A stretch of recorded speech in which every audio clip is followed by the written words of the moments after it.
বর্তমানে talk of the world, সারা বিশ্বের আলোচিত বিষয় হচ্ছে ফিলিস্তিনে মুসলমানদের উপর ইতিহাসের সবচেয়ে বর্বরোচিত যে হামলা, জায়নবাদী ইহুদিবাদী অবৈধ দখলদার জারদ রাষ্ট্র ইসরায়েলিদের মাধ্যমে যে নির্যাতন হচ্ছে, যে নিপীড়ন হচ্ছে, তা পৃথিবীর প্রায় 200 কোটি মুসলমানের কলিজায় রক্তের ক্ষরণ সৃষ্টি করেছে, তাদের হৃদয়কে আহত করেছে এবং অমুসলিম বিশ্বেও এই অবর্ণনীয় নির্যাতন নিপীড়ন গোটা মানবতাকেই কঠিনভাবে নাড়া দিয়েছে। এই নারকীয় অবর্ণনীয় সীমাহীন নির্যাতন এবং নিপীড়নের মূল হোতা হচ্ছে ইহুদিবাদী দখলদার অবৈধ রাষ্ট্র ইসরায়েলের ধারক বাহকরা, যাদের সরল সহজ পরিচয় আমরা জানি, তারা ইহুদি জাতি। এই জাতিটির ব্যাপারে এবং ইসরায়েলের ব্যাপারে একজন মুসলমান হিসেবে কিছু কথা আমাদের জেনে রাখা ও জেনে থাকা, এটা আমাদের বিবেকের তাড়না। কারণ শত্রু সম্পর্কে যদি প্রতিপক্ষ অবগত না হয়, তাহলে শত্রুর হামলা থেকে, তার আক্রমণ থেকে বেঁচে থাকা কঠিন হয়ে যায়। ঠিক কিনা? এই ইহুদি জাতির ব্যাপারে আল্লাহ পাক কোরআন কারীম সূরাতুল বাকারাতে 61 নম্বর আয়াতের ইরশাদ করেছেন, ওয়াদুরিবাত আলাইহিমুদ যিল্লাতু ওয়াল মাসকানা। আর স্থায়ীভাবে লিখে দেওয়া হয়েছে ইহুদি জাতির উপর, ইহুদি জাতির কপালে স্থায়ীভাবে একথা লিপিবদ্ধ করে দেওয়া হয়েছে। সেটা কি? জিল্লাত মাসকানাত, অপমান আর দুর্দশা। অপমান এবং দুর্দশা ইহুদি জাতির জন্যে স্থায়ীভাবে লিপিবদ্ধ হয়ে গিয়েছে। অর্থাৎ পৃথিবীর যেখানেই তারা থাক, অপমান, দুর্দশা এবং মানব জাতির নিকট নিকৃষ্ট এবং ঘৃণিত একটা জাতি হিসেবে চিরকাল তারা পৃথিবীতে বেঁচে থাকবে। আল্লাহ সুবহানাহু ওয়া তাআলার এই কথাটা শুধু বাস্তব নয়, চরম বাস্তব। ইহুদি জাতির 3000 বছরের ইতিহাস পর্যালোচনা করলে আমরা দেখতে পাই, এই জাতি আল্লাহর গজব, আল্লাহর পক্ষ থেকে অভিশাপ, অপমান, গজব খরিদ করার পর থেকে আজ অবধি গোটা বিশ্ব মানবতার চোখে তারা একটি হিংসুক, আক্রোশী, অত্যাচারী, বিশৃঙ্খল, সন্ত্রাসী, মানবতা বিরোধী একটি জাতি হিসেবেই তাদের কলঙ্কিত অস্তিত্ব ধরে রেখেছে। তাদের 3000 বছরের ইতিহাস আমাদেরকে এটাই দেখায়। ইতিহাস বহুবার তার ইতিহাস পরিবর্তনের চেষ্টা করেছে, কিন্তু তারা সফল হতে পারে না। আল্লাহ পাক বলেছেন, ওয়াবাউ বিগদাবিম মিনাল্লাহ। আর আল্লাহর পক্ষ থেকে আযাব, গজব এই ইহুদি জাতিকে চতুর্দিক থেকে গ্রাস করেছে। কেন? তাদের অপরাধ কি? বিআন্নাহুম কানু ইয়াকফুরুনা বিআয়াতিল্লাহি ওয়া ইয়াকতুলুনান নাবিয়্যিনা বিগাইরিল হক। কারণ যখনই তাদের কাছে নবী প্রেরণ করা হতো, তারা আল্লাহর আয়াতকে অস্বীকার করত আর অন্যায়ভাবে আল্লাহর নবীগণকে তারা হত্যা করত। এই হচ্ছে তাদের অভিশপ্ত এবং আল্লাহর গজব এবং আযাবে গ্রেফতার হবার মূলভীত দুটো কারণ। সত্যকে জেনে বুঝে অস্বীকার করত, এটা ইহুদিদের প্রথম অপরাধ। কথা বুঝেন না? দ্বিতীয় নাম্বার হচ্ছে তারা অনেক পয়গম্বরকে হত্যা করেছে। এই দুটো কারণে আল্লাহর পক্ষ থেকে তারা অভিশপ্ত এবং নিগৃহীত এবং নিপীড়িত জাতিতে পরিণত হয়েছে। অথচ এক সময় ইহুদিদেরকে আল্লাহ তাআলা অনেক নিয়ামত দিয়েছেন।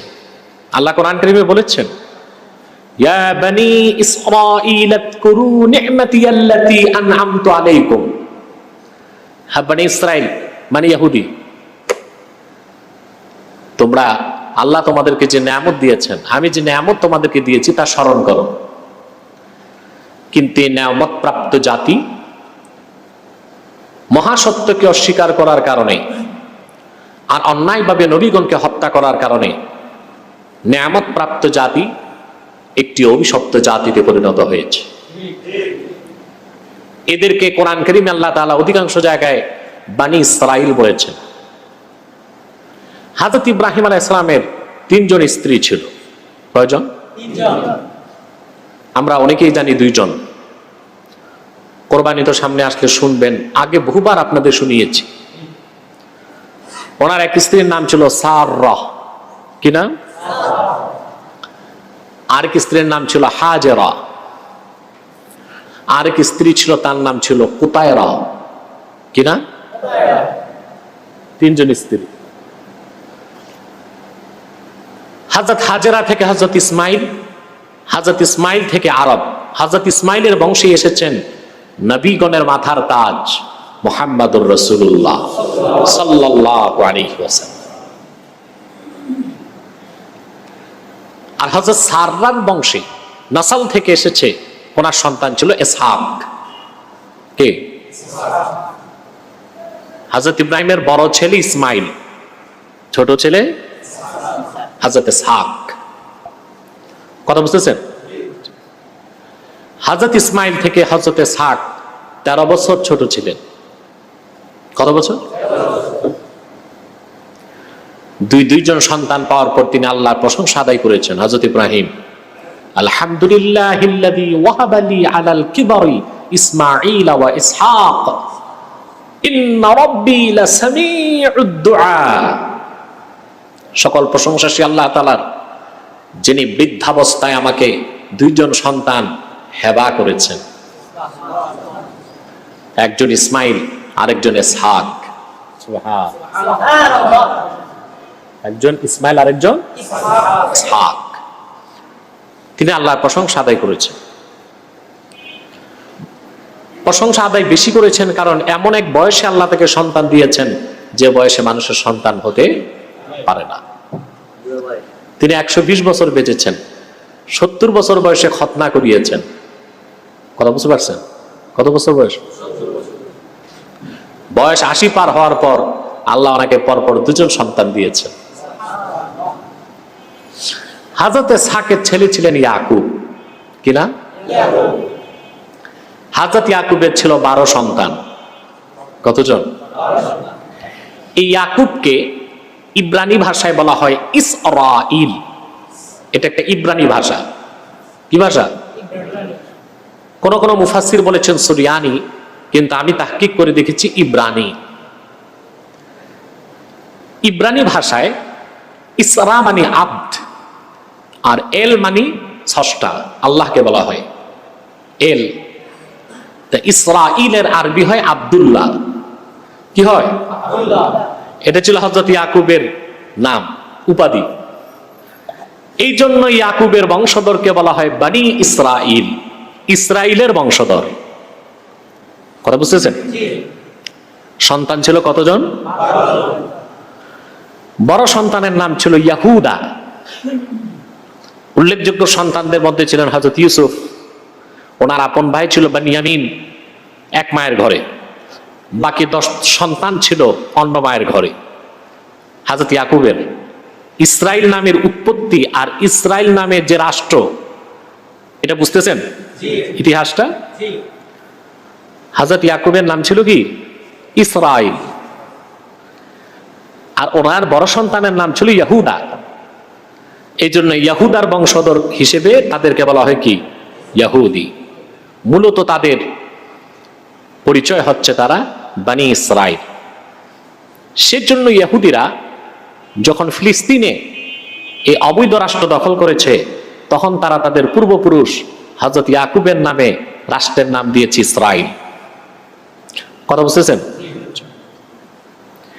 এর আল্লাহর পক্ষ থেকে মাসকানাত এবং জিল্লাত অপমান, দুর্দশা খরিদ করেছে। ওদের মূল অপরাধ কি ছিল? মহাসত্যকে অস্বীকার করত আর নবীগণকে হত্যা করত। কথা বুঝতেছেন? একবার দুইবার নয়, ইহুদিদের উপর আল্লাহর পক্ষ থেকে 33 বার লানত এসেছে। কতবার? আযাব এবং লানত, একবার দুইবার নয়। এইরকম অভিশপ্ত জাতি পৃথিবীর ইতিহাসে কখনো আবির্ভূত হয়নি, আর ভবিষ্যতে আবির্ভূত হবার কোনো সম্ভাবনাও নাই।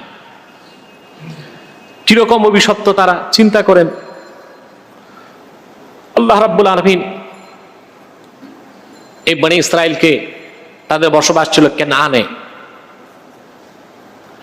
পরবর্তীতে এখান থেকে হযরত ইউসুফের মাধ্যমে তাদের একটা বিরাট গোত্র বিস্তার লাভ করে মিশরে। কোথায়? ফিরআউনের অত্যাচার থেকে আল্লাহ তাআলা তাদের নিষ্কৃতি দিয়েছেন মুসা আলাইহিস সালামের মাধ্যমে। সেই হযরত মুসা আলাইহিস সালামের সাথে তারা যে ব্যবহার করেছে, ওনাকে অপমান করেছে, অপদস্থ করেছে। এমন কোন অপমান অপদস্থতা নেই যা বনি ইসরাইল ইহুদিরা মুসা নবীর সাথে করে নাই। বুখারী ও মুসলিমে হাদিস এসেছে, মুসা আলাইহিস সালামের জামানায় মানুষ উলঙ্গ হয়ে গোসল করত। বুঝতে পারছেন? ওই জামানায় মুসা নবীর শরীয়তে এটা জায়েজ ছিল। তাইসিরুল বারী শারহু সহিহুল বুখারীতে এসেছে, তখন সতর ঢাকাটা ফরজ ছিল না, নফল ছিল। কথা বুঝতেছেন? তো বনি ইসরায়েলের প্রাপ্তবয়স্ক মানুষরাও আমাদের বাচ্চাদের মতো উলঙ্গ হয়ে লাফালাফি করে গোসল করত। মুসা আলাইহিস সালাম নিজেও কাপড় খুলেই গোসল করতেন, কিন্তু সবার সাথে না, একটু আড়ালে। যে অভিশপ্ত বনি ইসরায়েল বলতে লাগলো, মুসা আমাদের সাথে উলঙ্গ হয়ে গোসল করে না কেন? বুঝছি, ইন্নাহু আদের, মুসার একশিরা রোগ হয়েছে। নাউজুবিল্লাহ। নবীর ব্যাপারে কতটা অমার্জিত উক্তি করতে পারে একটি জাতি, কতটুকু অভিশপ্ত হতে পারলে। বলে মুসার কি হয়েছে? মনে হয় রোগের নামটা আপনারা শোনেন নাই কখনো। হারনিয়া বলে যেটাকে, বাংলাতে বলে একশিরা। মুসা নবীর এই সমস্যা আছে, এর জন্য সে আমাদের সামনে কাপড় খোলে না। নাউযুবিল্লাহি মিন যালিক। আল্লাহ রাব্বুল আলামিন চাইলেন তার নবী যে কলঙ্ক মুক্ত। আল্লাহ যত নবী পাঠিয়েছেন প্রত্যেক নবী দৈহিকভাবে খুব সুন্দর ছিলেন, আর তাদের বডি ফিটনেস 100% ছিল। আল্লাহ প্রত্যেক নবীকে পূর্বে দুইটা জিনিস দিতেন, সূরাত, সিরাত। তাতে সিরাত দেখে উম্মত বুঝতো যে লোকটি আল্লাহর নবী। তাদের সূরাত দেখে আল্লাহর নবীগণ যারা আল্লাহর পক্ষ থেকে আসতেন, তাদের চেহারায় ওহির জ্যোতি সব সময় উদ্ভাসিত থাকত। এই সূরত দেখেও কওম বা জাতি বুঝতো লোকটি আল্লাহর নবী হতে পারেন। এখন যদি বলে একশিরা রোগ, এটা নবীর উপর বড় কলঙ্ক না? মুসা আলাইহিস সালাম গোসল করছিলেন, কাপড়গুলো খুলে একটা পাথরের উপর রেখে গোসল করতেছেন।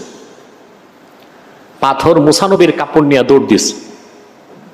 মুসা আলাইহিস সালাম দেখেন পাথর তার কাপড় নিয়ে দৌড়াচ্ছে। কাপড় যদি নিয়ে পাথর পালিয়ে যায়, তিনি পড়বেন কি? তিনিও উলঙ্গ অবস্থায় পাথরের পিছনে দৌড়াচ্ছেন আর বলতেছেন, সাউবি হাজার, সাউবি হাজার। পাথরকে ধমক দিচ্ছেন আর বলছেন, আমার কাপড় নিয়ে তুই কোথায় যাস? পাথর তার কথা শুনবে না। বনি ইসরাইলের সমালোচনাকারীরা যেখানে বসে আড্ডা দিচ্ছিল, সেখানে এসে পাথর কাপড় নিয়ে ব্রেক করছে।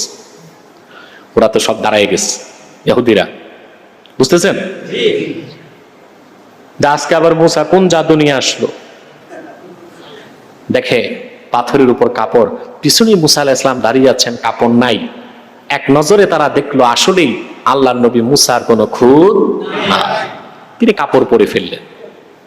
আমি বুঝালাম যে তারা কতটা অভিশপ্ত একটা জাতি। বনি ইসরাইল থেকে আল্লাহ পাক বনি ইসরাইলকে মুসা নবীর মাধ্যমে তাদেরকে রক্ষা করলেন ফেরাউনের হাত থেকে। ফেরাউনকে ডুবিয়ে মারলেন বাহার কাল জুমে, ঠিক কিনা? সম্মান ইজ্জতের সাথে আল্লাহ পাক তাদেরকে পৃথিবীতে প্রতিষ্ঠিত করলেন। একের পর এক তারা নাফরমানি করল। মুসা আলাইহিস সালাম গেলেন তুর পাহাড়ে আল্লাহর সাথে কথা বলতে। এই বনি ইসরায়েলের মধ্যে এক অভিশপ্ত ছিল সামেরি। মুসা নবীর ফিরতে দেরি। সামিরি তখন বনি ইসরায়েলের মহিলাদের স্বর্ণালঙ্কার জমা করে আগুনে গলিয়ে গরুর একটা বাচ্চা বানায়া এটার পূজা করা শুরু করছে। বাসুর, গরুর বাচ্চাকে কি বলেন আপনারা?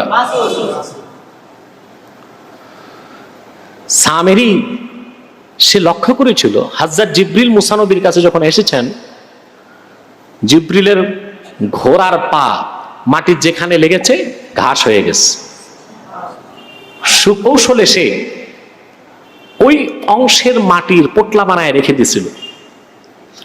সোনার রূপা দিয়ে গরুর বাচ্চা বাছুর বানিয়ে তার মুখের মধ্যে সেই মাটি দিতেই এটা হাম্বা হাম্বা করে ডাকা শুরু করে দিস। তখন বনি ইসরায়েলকে সে বলল, সামিরি, মুসা পালাইছে, আর কোনোদিন আসবে না, এটাই তোমাদের খোদা, এটার ইবাদত করো। নওয়াজুবিল্লাহ মিন যালিক। মুসা নবী যখন ফিরে আসলেন প্রচন্ড রাগান্বিত হলেন। অপরাধীদেরকে মৃত্যুদণ্ড দেওয়া হলো। সামিরিকে অভিশপ্ত করে দেওয়া হলো। সামিরিকে তার শরীরে প্রচন্ড জ্বর আসতো, তাকে যে স্পর্শ করত সেও জ্বরে আক্রান্ত হয়ে যেত। তখন তার কাছে কেউ গেলেই বলতো, লা মিসাস, আমাকে স্পর্শ করো না, অনেকটা করোনা ভাইরাসের মতো। কথা বলে না? গত বছর করোনা যখন আপনাদের দেশে আগমন করছে তখন আমি ব্যাপক ব্যাখ্যা দিয়েছিলাম। কথা মনে আছে মনে আপনাদের? আর আপনাদের মাথার মেমোরিতে না থাকলেও সোশ্যাল মিডিয়ার মেমোরিতে আছে, বের করে দেখে নেবেন। বনি ইসরাইলকে আল্লাহ তাআলা তিহ ময়দানের মধ্যে আটকায় রাখলেন, শাস্তি দিলেন। পরবর্তীতে তাদেরকে আল্লাহ ক্ষমা করলেন। কিন্তু কখনোই এই জাতি আল্লাহর করুণা দয়া স্বীকার করে নাই। এটা এমন একটা অভিশপ্ত জাতি।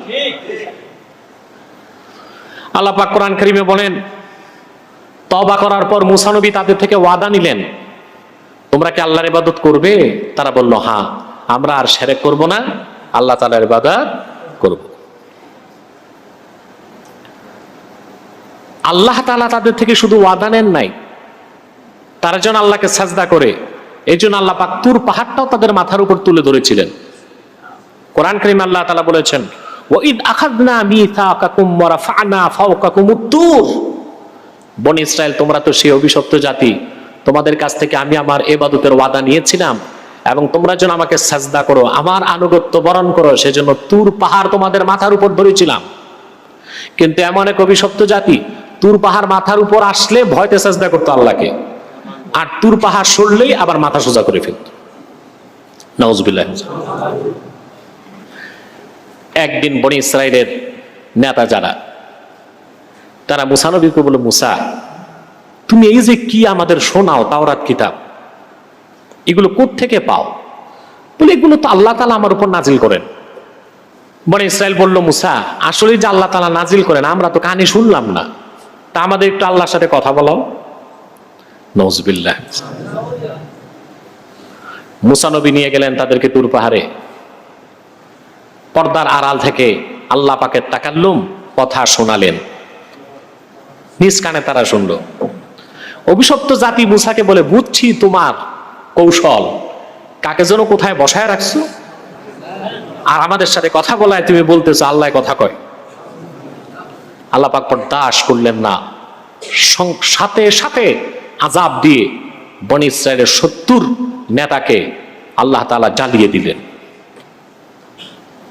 12টা গোত্র ছিল তো, 12টা গোত্র থেকে বেছে বেছে প্রতিনিধি মুসা নবী নিয়ে গিয়েছিলেন তুর পাহাড়ে। মুসা নবী আল্লাহর কাছে বললেন, আল্লাহ, সব যে তুমি আযাব দিয়া শেষ করে দিলা, এবার আমি বনি ইসরায়েলের কাছে ফিরবো কেমন করে? ওরা তো বলবে মুসা নেতাদেরকে নিয়ে হত্যা করছে। আল্লাহ পাক আবার তাদেরকে চিন্তা করে দিলেন। তারা বলেছিল আল্লাহর কথা শুনলেই চলবে না, আল্লাহকে দেখবো আমরা। এতটা অভিশপ্ত এবং বেয়াদব জাতি এই ইহুদি জাতি।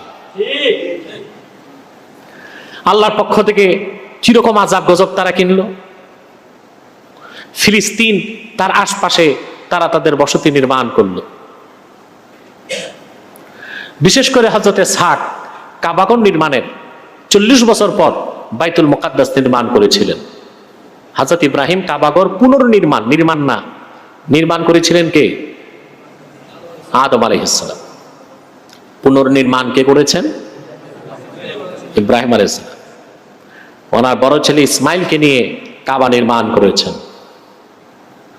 আর ছোট ছেলে ইসহাক তিনি কাবাগর পুনর্নির্মাণের 40 বছর পরে বাইতুল মুকাদ্দাস তৈরি করেছেন। বাইতুল মুকাদ্দাসকে কেন্দ্র করে ইহুদি জাতি বসবাস করতে লাগলো। আল্লাহ তাআলা তাদেরকে অনেক সুযোগ দিয়েছিলেন, তাদের নাফরমানিকে মাফ করেছেন। কিন্তু যখন 1000 বছর আগে আখিরি নবী মুহাম্মদ সাল্লাল্লাহু আলাইহি সাল্লামের আগমন ঘটলো, অভিশপ্ত ইহুদি জাতি রাসূলুল্লাহর রিসালাতকে অস্বীকার করে কিয়ামত তক আল্লাহর পক্ষ থেকে আযাব আর গজবকে তাদের গলার মালা বানায় ফেললো।